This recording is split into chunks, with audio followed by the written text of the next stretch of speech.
بسم اللہ الرحمن الرحیم۔ السلام علیکم دوستو۔ جب حضرت آدم علیہ السلام حابیل کی مصیبت میں بے قرار رہتے تھے تو اللہ تعالیٰ نے حضرت جبرائیل علیہ السلام کو حضرت آدم علیہ السلام کی تسلی کے واسطے بھیجا۔ انہوں نے حضرت آدم علیہ السلام سے فرمایا کہ اللہ انہیں ایک عظیم بیٹا عطا فرمائے گا جس کی نسل سے پیغمبر پیدا ہوں گے۔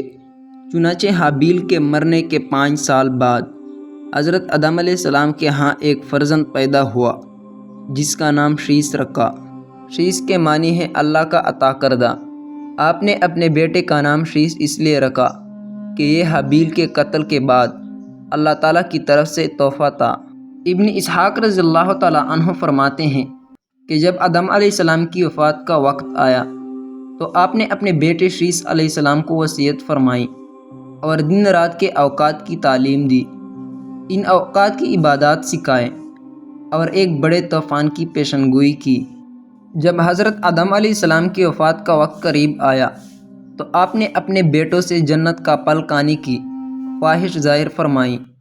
بیٹے آپ کے لیے پھل لینے گئے تو راستے میں ان کی ملاقات فرشتوں سے ہوئی۔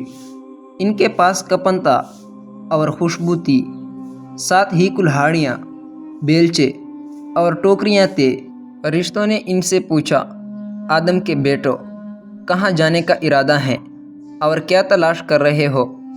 انہوں نے جواب دیا، ہمارے والد آدم بیمار ہیں اور جنت کا پھل کھانے کی خواہش رکھتے ہیں۔ فرشتوں نے کہا، واپس چلو، بس تمہارے والد کا وقت پورا ہو چکا ہے۔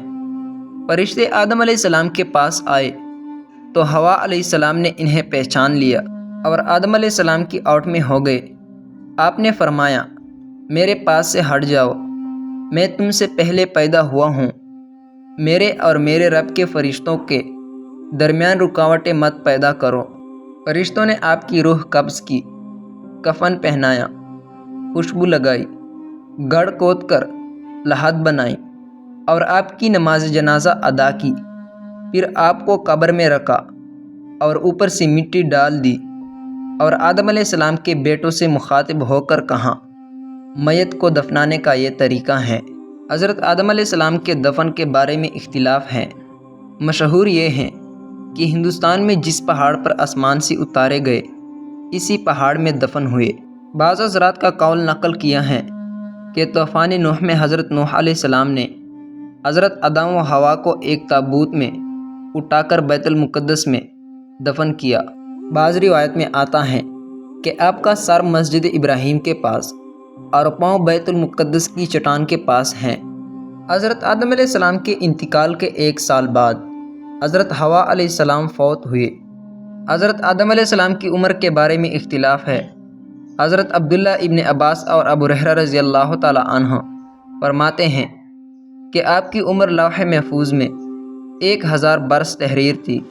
تورات میں مذکور ہے کہ آپ 930 سال زندہ رہے، مگر مذکورہ حدیث کی روشنی میں تورات کی بات قابل قبول نہیں، کیونکہ تورات اپنی اصلی شکل میں محفوظ نہیں۔ حضرت آدم علیہ السلام کا انتقال جمعے کی روز ہوا۔